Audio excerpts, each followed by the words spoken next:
Kafedayız deydi. Okuyan nesi. Kafede bulturap dastorkondордун üstü толтура. Suğa, içimlikке, жемекке, жүзүмдөр, жемиштер бардыгы толтура. Кафе өзгөчө бир нукка бөлөнгөн. Күйөө менен келин 4 жакта отурат. Кубанычта чек жок. Туугандарынын, уруктарынын, башкаларынын, бир туугандарынын кубанычында чек жок. Себеби ал бирөөнүн инеси, бирөөнүн жейини болуп калат.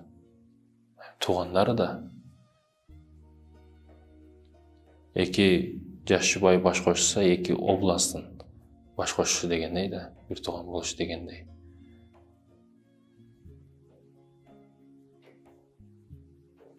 Ошондой кубанычтуу тойлордун биринде келин күйөө отурат экен. Бир учурда достору сөзгө чыкты, кыздын достору. Кыздын достору сөз сүйлөп жатты. Сүйлөгөндөн кийин коюлган ырларга байкуш эне кичине ойнойн деп оюнга түштү. Бирок келин чыдабай күйөөсүнө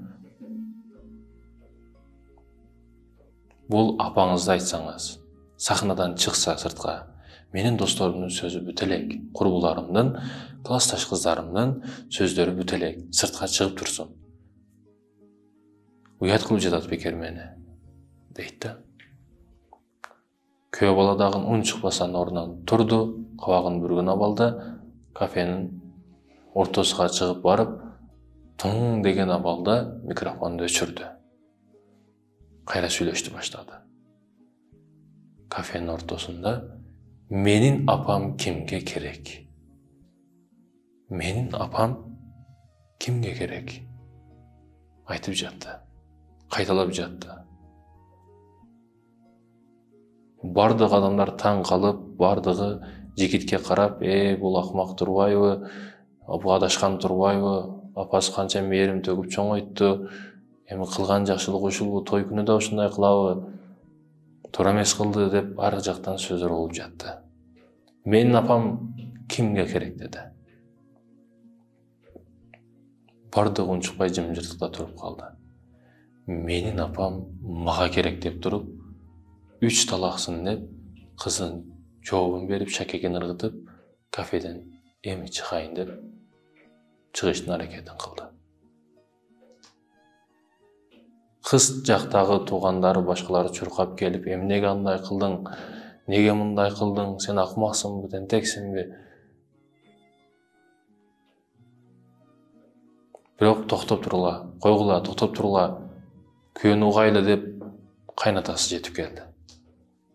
Болгон окуяны кайнатасыга айтты, күйөө. Ошондо кайната сиздей уулга кызымды бергениме сыймыктанамын. Бирок ата болуп ушундай кызды тарбиялаганыма өзүмдөн жиркенемин, дейт экен да. Албетте, урматтуу Мусамир тууганым, көп нерсе өзүңүзгө байланыштуу. Көп нерсе өзүңүзгө байланыштуу. Сиз апаңызды урматтап, сыйлап, бутун жууңа да, аялыңыз дагы ошондой.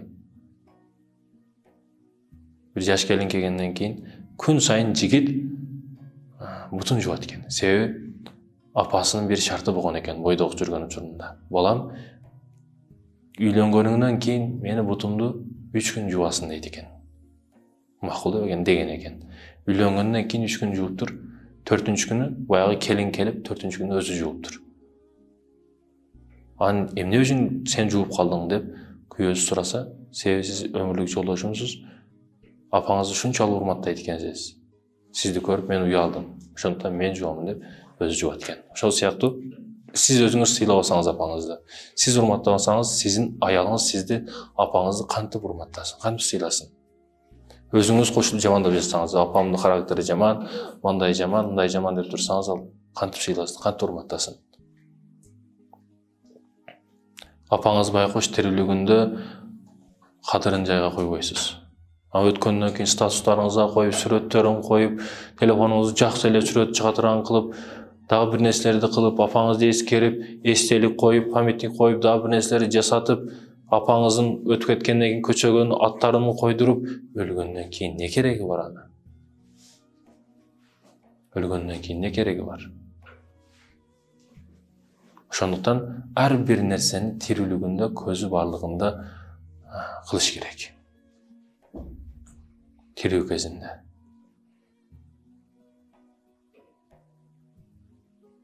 Аллах ата-энебизди, бир туугандарыбызды тирүүлүгүндө урматын жайга коюп, кадырлап, сыйлап, барктоодон насип кылсын.